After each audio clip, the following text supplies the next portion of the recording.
You're listening to the Joyful Practice for Women Lawyers podcast, episode number 89. Welcome to the Joyful Practice for Women Lawyers podcast. I'm your host, Paula Price, lawyer turned certified executive coach. This podcast was created to empower women lawyers just like you to create a life and practice you love. Join me every week for a break from the hustle so we can focus on you, what you truly want, and how you can create it. If you're over the overwhelm, done with putting out fires, and ready to redefine success on your own terms, you're in the right place. Ready for today's episode? Let's dive in. Hello, my friend. Welcome back to the podcast. It's Paula here, and I'm thrilled to have you here. We are officially in part 4 of our 4-part series about the relationship between executive functioning skills and time management. And today we are talking about finishing the task, completing the project. And I can tell you that I am really excited that we are completing the series. I have loved bringing this series to you. And what's been so fascinating to experience as the person who has put this together is that at each stage of this project, and maybe you can relate to this, at each stage of the project, I have been experiencing pretty much what I've been talking about. So to take a step back and put that into context, it's a 4-part series. As you know, if you've been following, part 1 was all about planning and creating structure, organizing yourself in order to complete a task. It's the work that you do before you get started. The second episode was all about task initiation, aka overcoming procrastination. The third episode, which was last week's episode, was all about staying focused on the task at hand. And this week, of course, is completion. And what I noticed was that at episode 1, I was in that planning and organizing stage, which is where I find I have my greatest strengths. Planning, organizing, that's where I'm in my sweet spot. It comes naturally to me. The overcoming procrastination part, I still had that sustained momentum. Procrastination is a topic that I work with a lot of lawyers to help them overcome. I talk about it regularly. And so that one felt relatively easy for me to do. Last week, when I talked about staying focused, I was finding myself actually struggling to stay focused on the task at hand. It was really curious, but I was relating to a lot of some of the challenges that I was describing in that podcast. And then today, which is the episode that's all about task completion, I found myself having this discussion with myself last night. I went out for a walk after dinner. I've had a fairly busy week. I've got a lot of deliverables this week, presentations that I'm delivering, sessions that I'm leading. And so I went for a walk after dinner to decompress, and I started to have this internal dialogue with myself. And it went something like this. It was like, hey, Paula, you've got an episode that's already recorded. And instead of doing the recording tomorrow, you could actually just put that episode in and you could record this last time management episode a little bit later. And it was so tempting to me. And I thought, yeah, but then I'm not delivering these podcasts in a series. I promised everybody that the 4th episode would be coming out this week. And so it was so interesting to watch myself have this internal dialogue about completing the project. And I thought, this is so perfect. And I'm going to share this with my listeners because I want you to feel like this is totally normal. If you are struggling at any stage of a project, you're not alone. And that's why I'm delighted and excited to bring this series of podcast episodes to you, because it really is an opportunity to take a step back, look at what's happening at the executive functioning level, and provide some ideas, some strategies, some tools to help to overcome. So the strategies that I'm sharing today are all about task completion and how to cross the finish line. And again, I'm just so excited to have you here with me.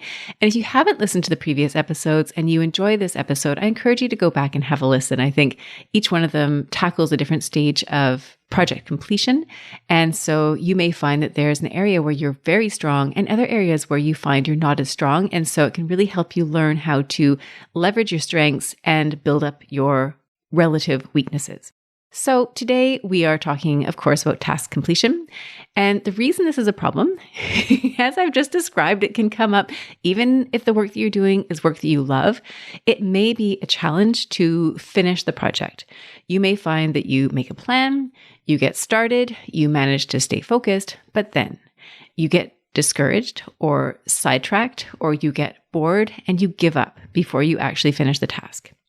You might find also that you finish a task. Maybe you're writing a brief or an email or a contract or some other deliverable product, and you get to the end of it, but then you start to nitpick it. You start to question it. You start wondering if it's good enough. And so you're finished, but then you're lagging at the end. You're finding you're not able to fully complete the task. It may be that you are actually standing at the finish line. You may have actually just reached a goal that you've been dying to achieve, and then you find that you're faced with inertia. I know this has happened to me. I know this has happened with clients that I work with. I think it's often correlated with imposter syndrome. So you've reached that milestone, that benchmark, but then what, right? And so you're not able to fully complete. I mean, I guess that's also getting started on the next task, but it can also be wrapping up what you were previously doing. And I invite you, as we go through today's episode, to look at the different contexts where you find that you may have trouble completing the task, crossing the finish line. One example that you might relate to is cleaning up your office. If you've done that recently, where you've done that deep clean, you might find you get a certain way and then you run out of stamina, energy, desire to keep going. And so you leave things undone. It may also be that you have a work in progress that has a flexible deadline. Maybe it's a paper that you're writing for professional development or business development that doesn't have a particular deadline attached to it. And so you might find that you're letting that drift. It might be that you have a career goal. Maybe you want to apply to become a judge, or you want to apply for a promotion, or you want to shift gears in your career. And instead of taking action on that, you let it drift. So maybe you've taken some steps, you've done some initial calling around, figuring out what options are there for you, some networking, some job applications, but you give up. And this happens sometimes with clients who reach out to me or lawyers who reach out to me. Sometimes they reach out and they have a desire to make a change, but then other things come up for them that are more important in the moment or seem more important in the moment. And so they abandon the original task of redoing or reorienting themselves professionally. So these are things that you might watch out for. And again, think about how today's topic relates to you and your practice. So the reason this happens, I think there's a lot of reasons why we may not be finishing the tasks that we want to complete. None of them are related to being a bad person or any moral failings or being lazy or anything like that. It is a very common problem. Number one, I think probably one of the most compelling reasons why it is hard to finish a task is that you don't see results fast enough. It may be that you're working very, very hard and there may be incremental shifts, but you don't really notice them, or maybe you can't even see them. And so because there's all this effort and there's so little reward, you might find that you lose interest and you give up and decide that there's really not much point in doing it anyways. It may also be that you are on track, you're in the process, and it just feels hard and uncomfortable. And so you might take that as a signal that something is going wrong and that you really should not be pursuing this thing. And so you may abandon that project. It may also be that you want something to be perfect. We talked about that example where you write the memo or you write the email or you draft the contract and you are so afraid of it not being perfect that you hold on to it instead of sending it out to the client or putting it out into the world. It may be that you are gripped by fear. It may be that you have built something up in your mind. You've set the expectations and the bar so high that you can no longer meet that bar or those expectations. It may also be that you, at a very unconscious level, prefer staying where you are. It may be that you are uncomfortable, but it's a discomfort that you're very familiar with. And the idea of venturing into the unknown, also uncomfortable, but an unknown uncomfortable, puts up this invisible shield almost that you are unable to overcome. And it may also be that you have reached your upper limit. So you might be at an inflection point. And I see this in lawyers who are advancing in their career. And you, I'm sure, if you think back on the evolution of your career, you have had inflection points, these periods where you've grown very rapidly. And it might be really difficult for you to adjust to that new setting. And that is often easier to see in others. I think kids are a great example of this because they grow so fast physically. And so when you have kids of your own, you don't notice, or I don't notice on the day-to-day, how much they're growing. But I notice it in other people's children, and people will reflect that back to me about my children. And you might also remember when you were a kid and you were growing, maybe you had those rapid growth periods where sometimes you grow so fast that your body is almost clumsy because of it. You haven't quite adapted to the length of your arms or your legs or your feet. And so there are growing pains that are associated with that growth. And so that might be something that you experience in relation to completing something. It might be you're growing and you're ready for it, but there's something inside of you that is holding you back. Now, you might have a number of ways that you're trying to resolve or overcome this problem. You might talk yourself out of doing things so you don't need to complete tasks. You might push off completion until you feel ready, and that feeling of being ready may not ever come. And it may also be that you're holding on to things, even though they're already done, longer than you should. And the reasons that these strategies don't work is that you never actually reach the finish line. Maybe sometimes you do, but the process is more painful than it needs to be. Or you might find that you self-sabotage when you're just steps away.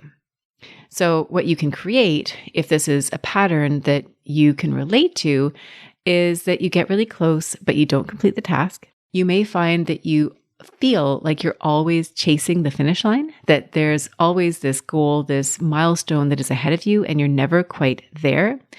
You might fall into a pattern where you're not completing things. And if that happens often enough, you might start to see yourself as somebody who doesn't finish things. And I'm going to give you a very odd example.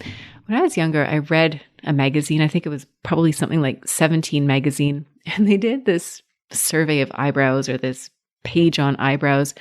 And they talked about how the shape of your eyebrow determines your personality. And so if you had an eyebrow shaped that was thick at the center and tapered off at the end, this was an indicator that you are not a finisher.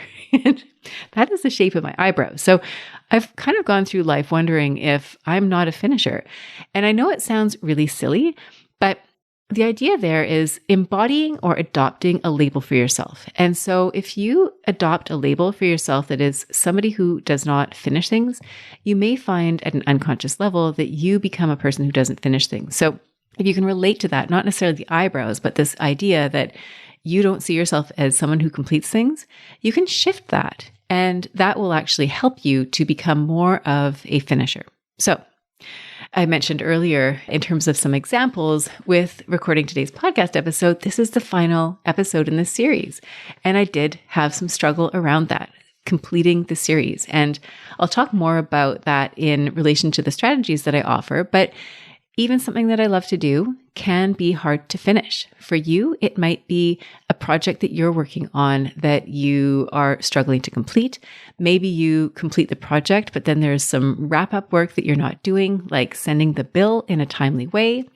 It may also be that you complete the project and there's additional steps that you know you could take that would really wrap it up nicely. Maybe it's asking for feedback or something of that nature, but you don't do it. And so what I want to talk about today is how to complete the task, how to cross the finish line.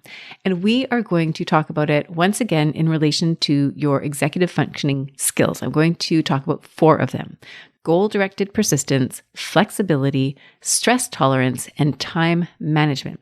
And again, I am going to be using definitions from the book, The Smart But Scattered Guide to Success: How to Use Your Brain's Executive Skills to Keep Up, Stay Calm, and Get Organized at Work and at home. It's written by Peg Dawson and Richard Gere.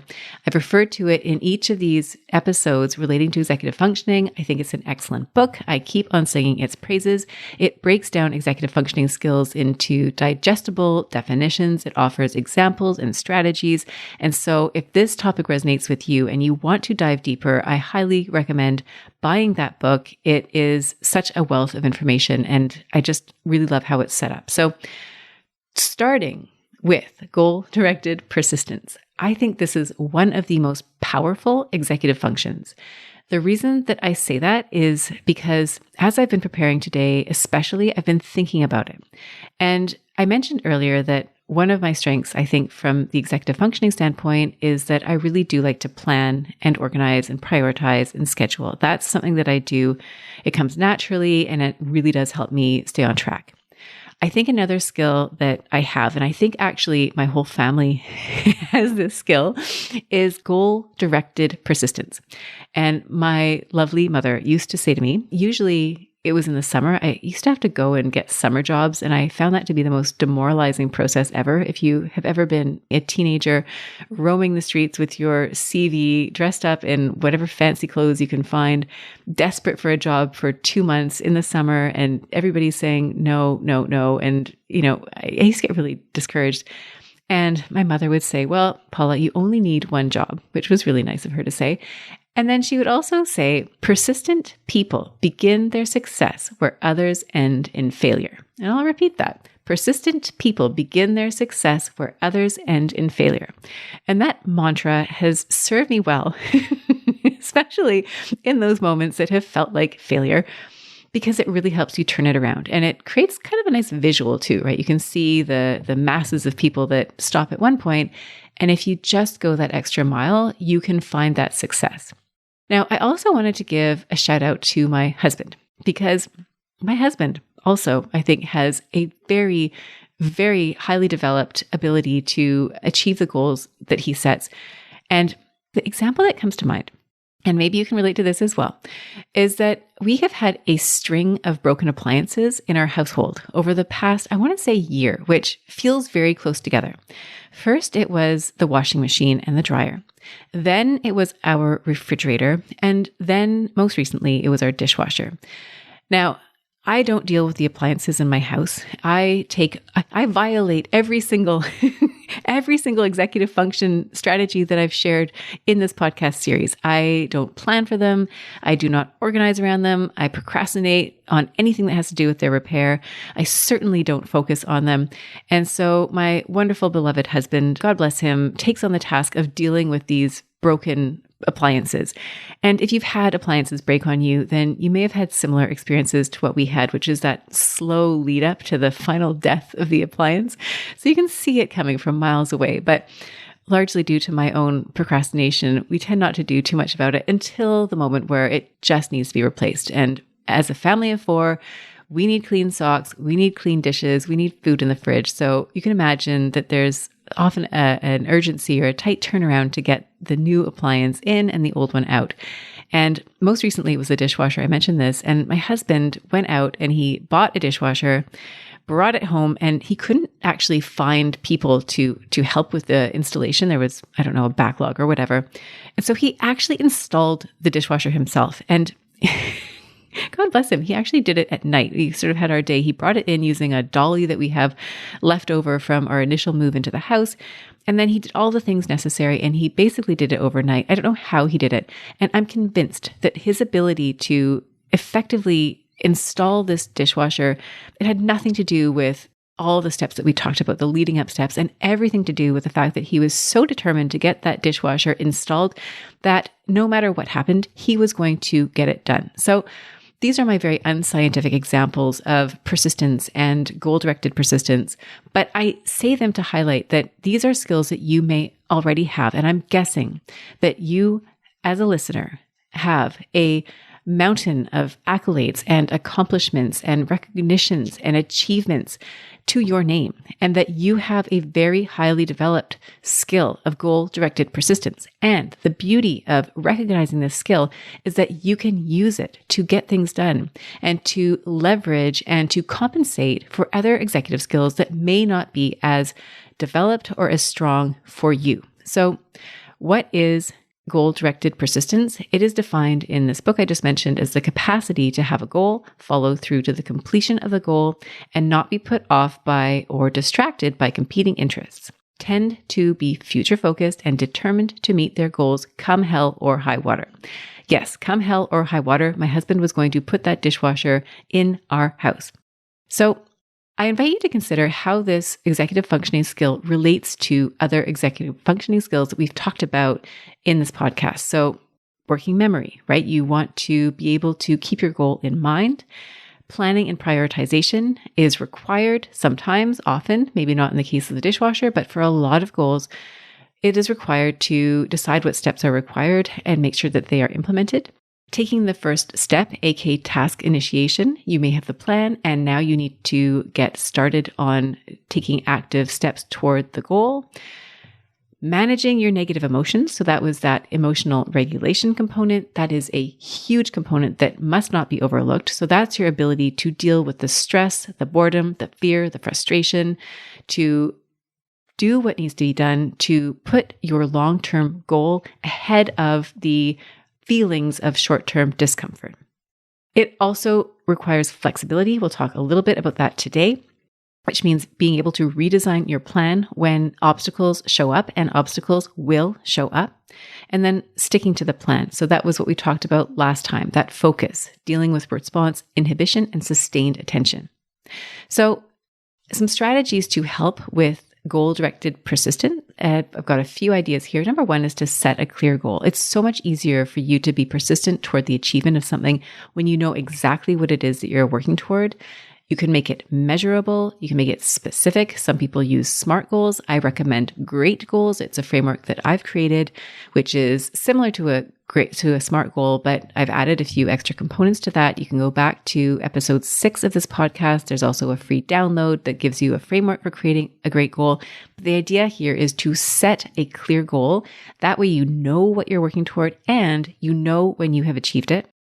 Another suggestion is to break your goal into smaller pieces so that you have gratification along the way. So this really addresses that problem of feeling like you're working so hard and not making any progress. Give yourself some shorter term goals or progress items so that as you progress toward your goal and you're taking those steps, you get that satisfaction of the wins along the way. A third suggestion is to set deadlines, long-term and some shorter deadlines along the way. I liken this to being a litigator and having a new file come in. And one of the first things that I was often instructed to do by more senior counsel was set a trial date. Set it, because once you've set that trial date, everything else will build to that date. And if you don't have a trial date in mind, things will just drift. So you need to do the equivalent for yourself. Set whatever date you need to get the ball rolling, to create a container for the goal that you want to achieve. Another recommendation is to have a reminder, whether it is a picture or a cue of your goal that will, again, sort of support your working memory and help you keep that goal in focus.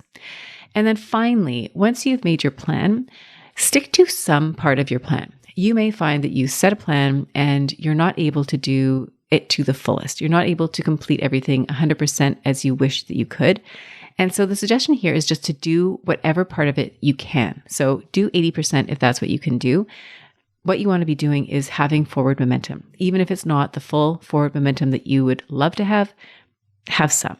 So the next executive functioning skill that we'll talk about is flexibility. And this is defined as the ability to revise plans in the face of obstacles, setbacks, new information, or mistakes. It relates to an adaptability to changing conditions. So you might think of this executive functioning skill like your GPS. And if you've had those GPSs in your car, the ones that so helpfully recalibrate when you inevitably make a wrong turn or don't turn at the right time, you know how they kind of recalibrate and then they send you off in a new direction. ultimately to reach that same end goal, that's really what you're doing here. And so you may find that flexibility is a strong suit. It may be something that you're not quite as good at. I'll mention it in some conclusory comments at the end of today's episode, but while we're on flexibility, you might find that you have strengths and corresponding weaknesses. So for example, if planning is a really solid strength for you, flexibility may be an area that you struggle with. So I know for me, if I have a very clear plan and then something happens to alter that plan, it can be hard for me to recalibrate. Sometimes it's really easy, but sometimes I find I get a little bit stuck on the plan. And so this may be a challenge for you, this idea of being flexible. And what I invite you to do in order to boost your flexibility is to, number one, train yourself in advance. So have a plan for what you want to do and what you're going to do if and when things don't go your way. This means looking at what some of the obstacles might be and visualize yourself overcoming your obstacles. This comes up often when you're trying to schedule your calendar and your time. You may find that your practice is busy and you get interrupted. And so you may set up a week for yourself where you have certain tasks in mind on each given day, and something comes in and it shifts everything for you. And I still recommend scheduling, even if you know you're going to be interrupted, because what that requires of you then is to pick up one of your time block pieces and put it somewhere else. So if you had no plan at all, you wouldn't really realize what was being displaced. So maybe you don't feel like anything's being disrupted. But when you know exactly what it is you're shifting in order to make room for that new thing, you now have a much more interesting looking puzzle, a much more granular puzzle to solve. So I recommend here to keep structures in place, have your plans in place, but also learn the skill of being able to be flexible with those plans. Other strategies are to develop the skill of generating multiple ideas. So you can literally develop that skill by simply brainstorming. I have journal prompts that I follow every morning. One of them is creating an idea.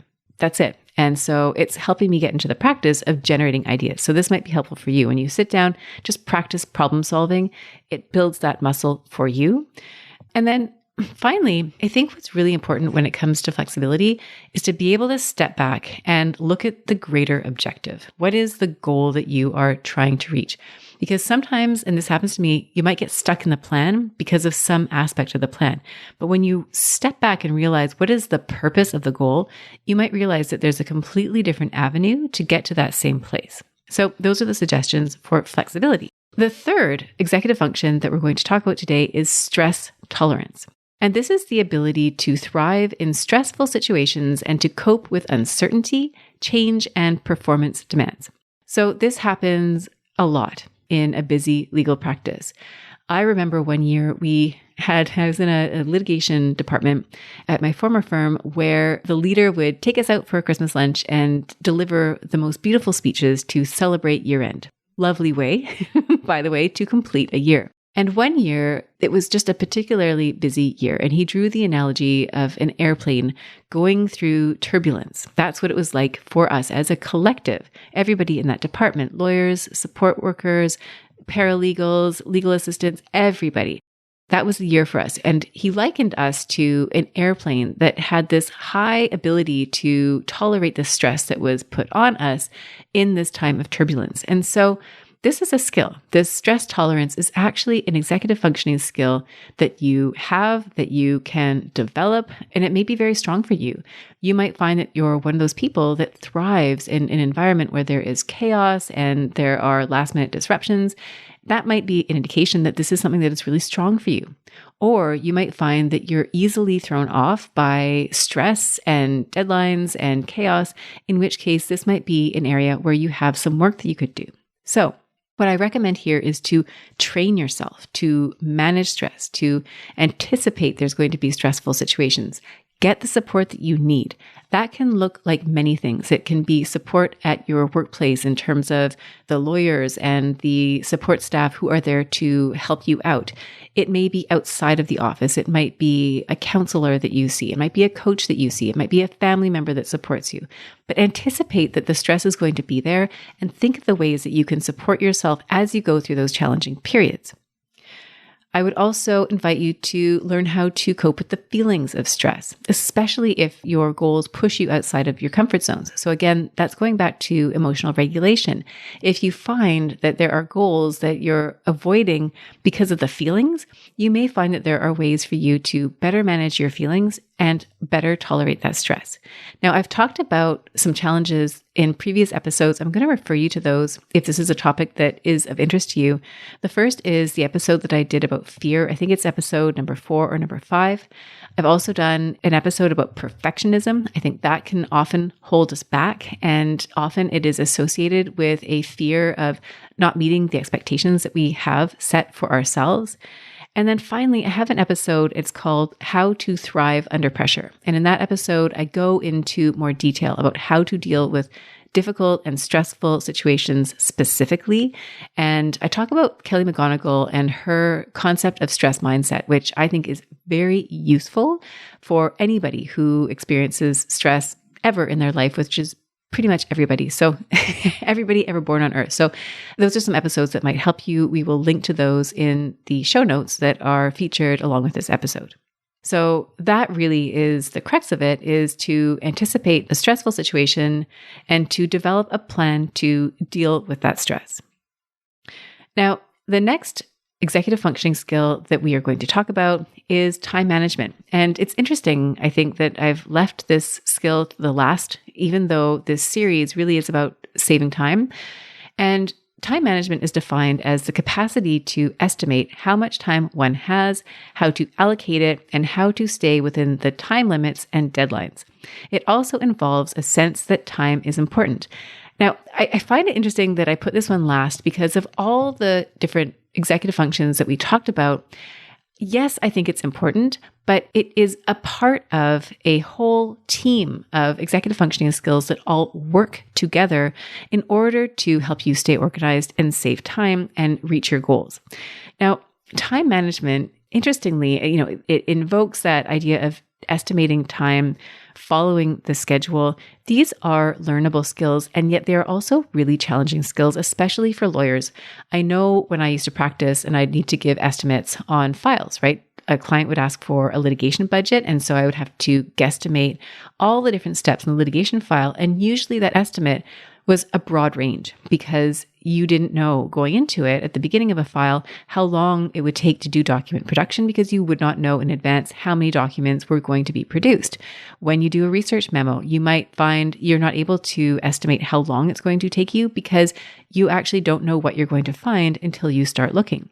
And so this idea of estimating time is inherently challenging. I think that you can learn to estimate time for tasks that are repeatable. You'll get a better sense of how long things will take. However, part of it is simply a function of the work that you're doing. Another element of this time management is actually making time and spending time. And that is, I think, an area where lawyers really can benefit from, I'll say it, like working with a coach is really helpful. I say this because one of the biggest challenges that lawyers that I work with have is actually just creating the time to deal with the opportunity, the goal, the problem that they are seeing me for. It's actually carving out the time. And so booking an appointment with me helps them to stay accountable. Now, you can do it with a coach, you can do it with your assistant, you can do it with a friend, you can do it with another lawyer. But the idea here, you can do it with yourself. The idea here is to book time and actually stick to the schedule. So we've talked about creating the plan, we've talked about initiating. You actually need to have that time booked and implementing. You need to be implementing in that time in order for you to achieve the goal. So that's another part of it. Another challenge that comes up in relation to time management is an idea of slippage. So there's what I discussed, that not carving time in the first place, which I think is more typical for a long-term goal, right? You've got a 6-month goal. And so if you let it slip, if you don't schedule it today, is it going to drastically affect your chances of success? No, not really. But if you keep doing that over time, then yes, it will slip. You will not achieve the thing that you want to achieve. But you might also find that there's slippage in the day-to-day. This might be where you, okay, my son, who I adore, did that this morning. we were eating breakfast and there were these little slips along the way. He wanted to finish his Lego character. He wanted to read another page in his book. There was something else that happened at the very end, just before we got the door, but these little tiny slippages. So you might think of what that looks like for you. It's just answering that one more email. It's an extra 5 minutes talking to your colleague. Where are you finding that the slippages are happening? And are they adding up in such a way that you're not delivering or accomplishing the things that you want to accomplish and finish on time? So those are the 4 skills that we talked about today. I'll just go through them very quickly to remind you of what they are: goal-directed persistence, flexibility, stress tolerance, and time management. Now, in terms of executive functioning skills generally, there were a few remarks that I wanted to share with you.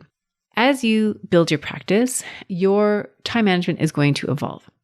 And your practice, your time management practice, is going to evolve along with it. And one of the skills that we didn't talk about is the skill of metacognition. And that is your ability to stand back and take a bird's eye view of yourself in a situation. So it's the skill that allows you to almost step away and observe yourself as a third person and see how you problem solve. It also helps you to self-monitor and self-evaluate. So you might ask yourself questions like, how am I doing? How did I do? Did I meet the goal that I set for myself? And what I want to add here is that your executive functioning skills, all the skills that we've talked about over the course of our podcast episodes, are working together. So you may have strengths that compensate for your weaknesses. I talked about planning, how that might be a strength and it might compensate for flexibility or lack of flexibility in my case. It might be working memory versus planning. So you might find that your working memory is not all that strong, that you forget things. And so it might be really helpful to plan and schedule and write things down.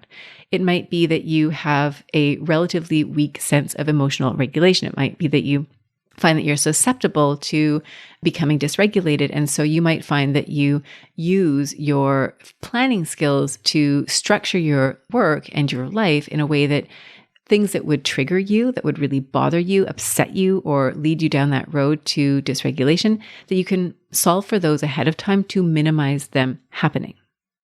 Now, it's also interesting to note that you may have relatively strong executive functioning skills, and some of them come in clusters. So if you look at planning and organization, those skills often go hand in hand, whereas emotional regulation, impulse control, those may also go hand in hand. So if you're really strong at planning, you might also be really strong at organizing.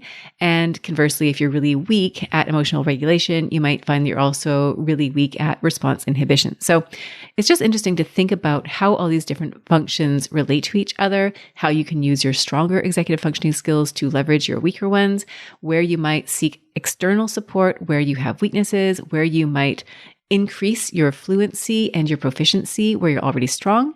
That can be really impactful. We know that we learn best as we build on our existing strengths. So how can you build those strengths even further? So these are all ideas to play and leverage with your executive functioning skills. Now, the reason that this strategy is going to work is that you now have basically the instruction manual for your brain, and you know what levers to pull at each stage of the process, from when you're planning a goal to initiating, to following through even when it gets tough and tedious, to finally completing the task. You have a framework, knowing that these executive functioning skills are part of being human. It allows you to step back. It depersonalizes the skills and allows you to have greater agency over how you choose to view and use and leverage those skills. These are learnable skills. And as you have gone through these podcast episodes, I imagine that there are elements that we've discussed that are of interest to you. And I would encourage you to do your own research, to go down the rabbit hole, plug in some search terms into Google or whatever search engine you're using. Go and invest in some books. I've got some great ones. If you want suggestions, feel free to reach out to me. But you can take this research further, and the more interested you are in learning about a particular topic, the more likely you are to actually then develop systems that work for you and that you like and that you're going to use. And I always say the best systems are the ones that you actually implement. And finally, if you would like additional support, then I would love for you to reach out to me. I'm more than happy to support you through this work. Now, the skills that you will need, you'll need to learn what you need, right? You'll need to do that self-reflection. You'll need to look at your practice. You'll need to see where you're strong. You'll need to see where you have room to grow and assess what is going to best supplement and work for you. You'll also need to practice. These are skills. And we know that with skills, what makes them better is by repeatedly doing them and improving and, applying yourself. And finally, you'll want to pay attention to what works for you. So a strategy that works for your neighbor might work very well for them, but you might find that it just simply doesn't work for you. So you'll want to pay attention to what works and keep doing that. You'll probably also need to go through some trial and error. You might try one thing and it really doesn't resonate with you, and that's okay. You don't need to force yourself to do it. Find what works. When you apply yourself and do this work, what you'll find is that you develop and strengthen your executive functioning skills. You'll gain self-awareness, and you'll build that internal sense of confidence that you can do what you say you will do when you say you will do it. Now, I'm going to wrap up, but before I do that, I just wanted to give a very special shout out to my nephew. I received the most delightful text message from my brother last night to let me know that the procrastination episode had a positive effect on my nephew. I love that you are listening, dear nephew. It means so much to me. And so glad to hear that that episode resonated and that you were able to do something for the first time that you hadn't done before, which was super exciting. So a big shout out, and a big shout out to all of you who are listening, who are achieving things in your work, in your personal life, where you are taking steps where what we're talking about here is resonating with you. I appreciate your listening. I appreciate your feedback. As I've mentioned in earlier podcasts, if you like this podcast, I would absolutely appreciate a like or a review or a rating, whatever it is, wherever you download your podcast episodes. It really does help other people to find this podcast. And I just frankly love hearing from you. So with that, we are going to wrap up. This is the completion. This is crossing the finish line on this series. It has been a pleasure and such a wonderful learning experience to be creating this series for you. Congratulations to each of you. You have now finished the series of 4. So well done. This was a pretty content heavy series. And so bravo, you have got this. And like I said, if I can offer any further support, I would love to hear from you. So much looking forward to tuning in again next week. So stay tuned. I've got a fabulous interview that I'm going to share with you. And I'm just delighted that we get to spend this time together. So onward and upward, my friend. Great to have you here. See you next week. If you enjoyed today's show and don't want to miss an episode, subscribe and follow the show wherever you listen to your podcasts. If you haven't already, please leave a rating and review. Your feedback will help me create a podcast that's tailored to your needs and goes straight to the heart of what matters to you. For instructions on how to subscribe, rate, and review the podcast, visit www.thejoyfulpractice.com/podcast launch. See you next time. Thank you for listening to this episode of the Joyful Practice for Women Lawyers podcast. If you want more information, visit www.thejoyfulpractice.com. See you next week.